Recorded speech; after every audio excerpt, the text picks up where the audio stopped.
আসসালামু আলাইকুম। আজকে আমি চেপা শুটকি ভুনা করব, তো সেই ভিডিওটি আপনাদের সাথে শেয়ার করব। আশা করছি ভিডিওটি শুরু থেকে শেষ পর্যন্ত দেখবেন এবং গঠনমূলক একটি কমেন্ট করবেন। তো প্রথমে আমি চেপা শুটকিগুলো হালকা গরম পানি দিয়ে ধুয়ে নিয়েছি, আর এর সাথে নিয়েছি কয়েকটি শুকনো মরিচ আর কিছুটা রসুনের কোয়া। সবগুলো এখন একসঙ্গে ভালো করে পেস্ট করে নিয়েছি, আর এগুলো দিয়ে এখন আমি নেক্সট প্রসেসিংয়ে চলে যাব।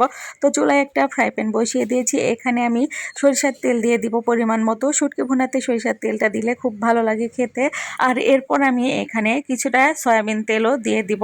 দুটো তেল একসঙ্গে অ্যাড করে এখন আমি এই পেস্টগুলো সবগুলো এখন এখানে দিয়ে দিব এবং খুব ভালো করে 5-6 মিনিটের মতো এগুলোকে কষিয়ে নিব। আর এই কাজটা কিন্তু অবশ্যই করতে হবে। শুটকি ভুনাটা যত কষাবেন খেতে কিন্তু ততই বেশি ভালো লাগবে। তো এখানে আমি কিন্তু এখনও কোনো রকম মশলা দেইনি।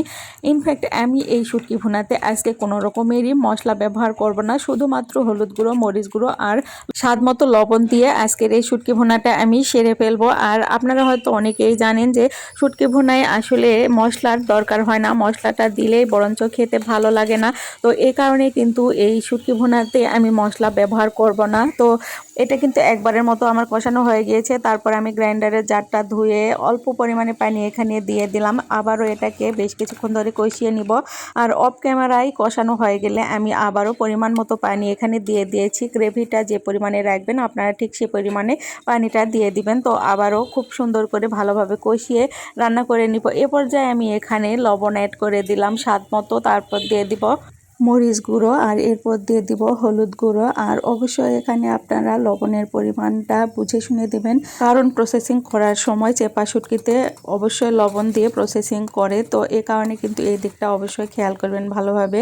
তারপর আমি এটাকে খুব সুন্দর করে আবারও রান্না করে নিব। আর এই পর্যায়ে আমি পেঁয়াজ কুচি দিয়ে দিব। এখন আমি এই পেঁয়াজ কুচি দেওয়ার পর ততক্ষণ পর্যন্ত রান্না করে নিব যতক্ষণ পর্যন্ত পেঁয়াজটা গলে যায় আর খুব সুন্দর একটা গ্রেভি পর্যায়ে চলে আসে, ঠিক ততক্ষণ পর্যন্ত। তো আপনাদের কাছে চেপা শুটকি কীরকম লাগে আর আপনারা কিভাবে রান্না করেন সেটা অবশ্যই কমেন্ট করে জানিয়ে দিবেন।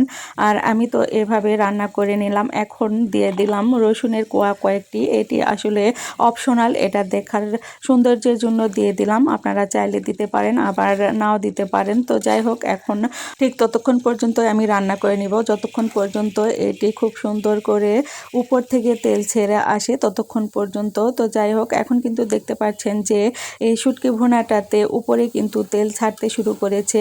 এ পর্যায়ে কিন্তু এটা গ্রেভিটা খুব মজে গিয়েছে। এখন কিন্তু আমি আর 2-1 মিনিটের মতো এটিকে রান্না করে নিব, তারপর চুলাটা অফ করে দিব। তো তো আজকে হয়ে গেল আমার চেপা শুটকির মজাদার ভুনা। এটি খেতে কিন্তু আসলে অনেক মজা লাগে। আপনারা অবশ্যই এটা বাসায় ট্রাই যদি করেন এভাবে কমেন্ট করে জানাবেন। আজকের ভিডিওটি কেমন লাগলো অবশ্যই জানাবেন। সবাই সুস্থ থাকবেন, ভালো থাকবেন। আজকের মতো এখানে রাখছি। আল্লাহ হাফেজ।